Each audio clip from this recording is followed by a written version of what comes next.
Hi, Child Development 115 students.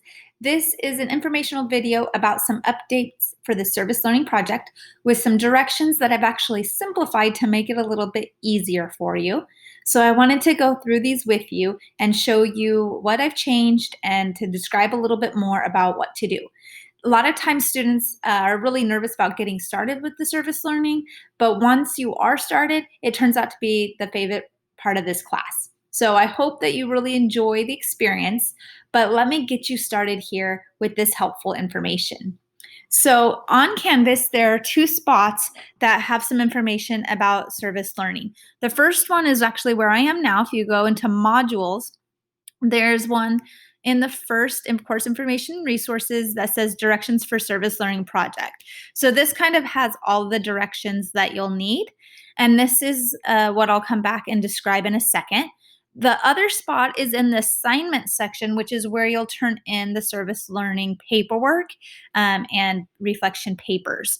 So in the assignments section, in yours, you can click view by type to put them all together, but you'll see that there's service learning project, the registration paperwork that you'll fill out here in the beginning of the semester that says the liability form and what you're going to do. Then throughout the semester, you'll write 3 reflection papers that you'll turn in here. And then at the end of the semester, when you're all done with your 12 hours or more, a lot of students do more than 12 hours, documented all here, you'll turn in your paperwork into this section. So everything can be turned online. There's nothing that you'll have to turn in person to me. We'll do everything on Canvas. So let me go back to the module page that I did update a little bit. So if you've already read this, please come back and see it again or be listening with me here now. Thanks for doing so. So for the service learning, you will need the service learning packet of forms. If you click on it here, it will open up 4 pages. One's the liability form that you fill out and sign. The second page is an agreement form that you can fill out the top and sign.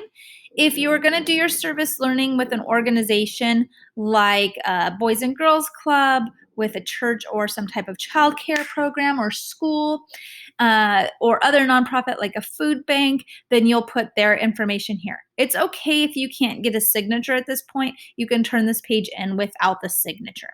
The next 2 pages are for to be turned in at the end. There's the timesheet. Keep track of your time and have it signed after each visit. Don't try and do them all at the end. Do it each time you go. And then there's a little evaluation form to have a supervisor, someone you've worked with, fill out for you. And these are good to have because a lot of times they give you really raving remarks, and then you can keep it with your resume. So this is the service learning packet of forms. The first 2 pages I need at the beginning of the semester that show me what you're going to be doing. And you can write that here in the goals. Even if it's an independent project, you can write what you're going to be doing. And then sign that liability form. That's a really big deal as we get started. And then at the end, you'll turn in the proof of documentation of your hours. Okay, so that's the service learning packet of forms. When you see that, that's what I mean. For the service learning, you do have to do 12 hours. It's a requirement in every section of Child Development 115. And I know even though it's a crazy time, we can't not do these hours because it's an actual part of the class. So there are different options now. We are more flexible on what you can do for your service learning. So we'll have to find something that works for you. And sometimes students are a little nervous to get started or not unsure of what to do. But once they find something, they really ends up being their favorite part of the class. So you can look on the service learning website. There's a list of different organizations that usually work with Palomar students and love Palomar students to come volunteer for them. You can also go to any school or childcare program, tutoring program, after school program, and volunteer there. If you already work in one of these environments, you cannot use your paid work. It does have to be volunteer, unpaid experience. It's supposed to be a new experience that you learn from. So let's say I work with the 4-year-olds at a preschool. I can't just say, oh, I'm going to work through my lunch break for free. That'll be my service learning. That doesn't really count. However, I could go and do something in the toddler room. So maybe I usually get off at 3 o'clock. I would go over to the toddler room and spend an hour with them there on, Tuesday of each week or whatever it may be. So you can do that. Or maybe I talked to the director and the director wants to get a special project going. She wanted to have a parent information night or resources list get going for the school. So I'm maybe working with something with her on that.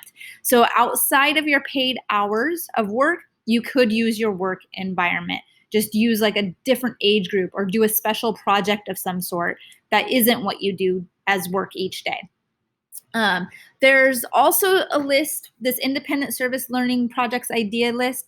These have things that you can do that are socially distanced, things that you can do from home if you are under more of a strict quarantine. So you can click here and see some ideas. So there really will be something for everybody. If you are just definitely cannot do anything this semester, then you would just need to take this class a different semester. You have to be doing these 12 hours one way or another. So here's a list of things that you could do. If you have another idea of something that's not on this list, then message me. I like to add to the list, and sometimes you guys have better ideas than I do.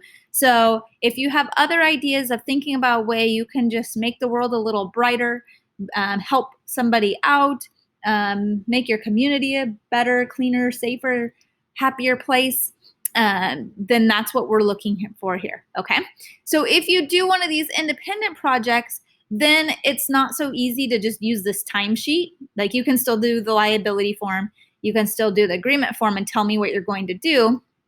You just wouldn't have an organization. You can just put independent projects in that section.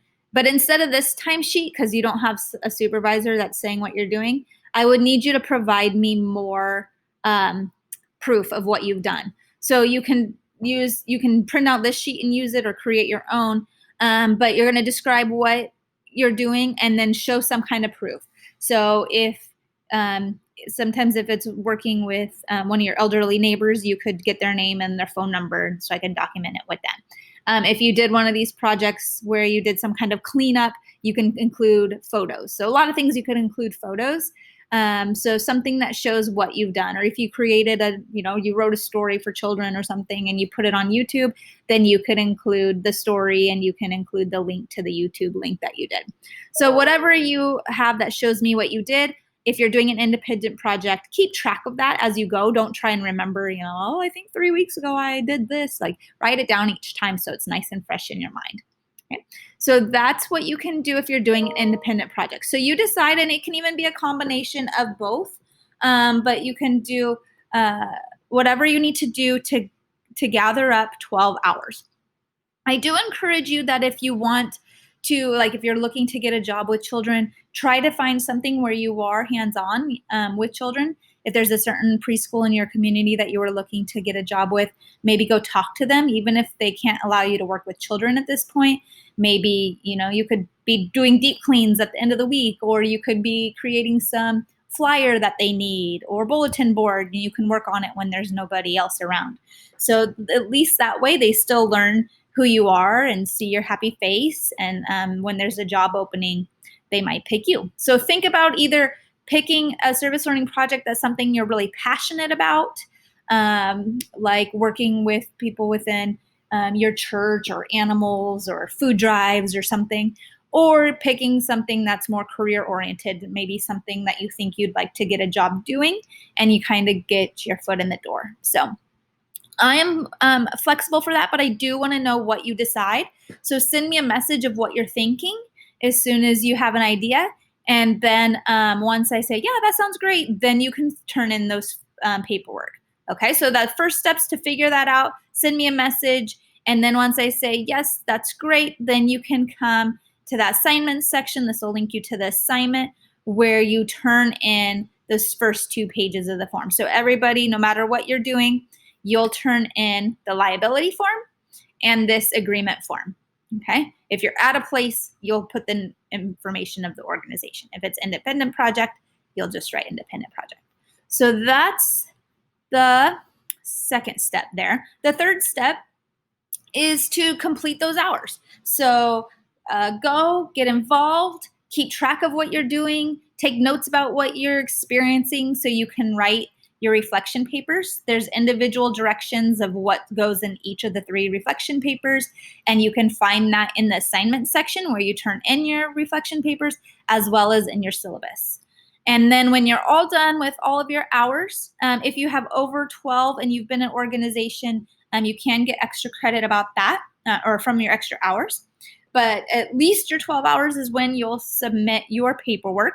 So it'll either be a form like this if you did individual projects, or it will be this timesheet and evaluation sheet if you were at a school or organization.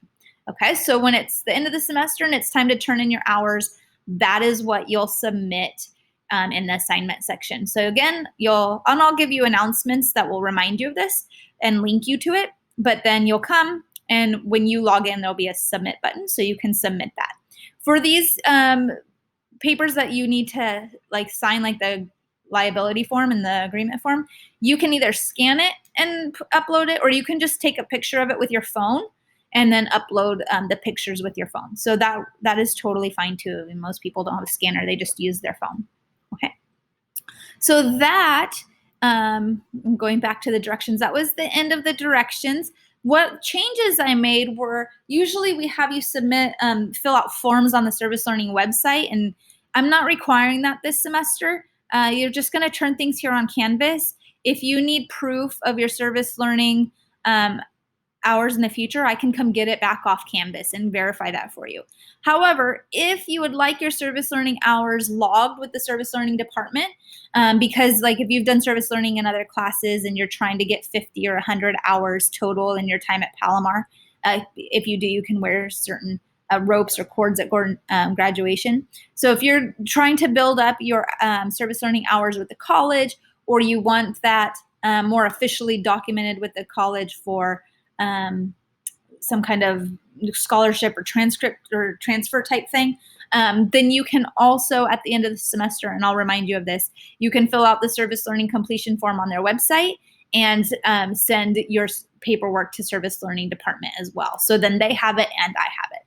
Otherwise, I will have everything logged here on Canvas, and you can keep the hard copies as proof yourself. Okay.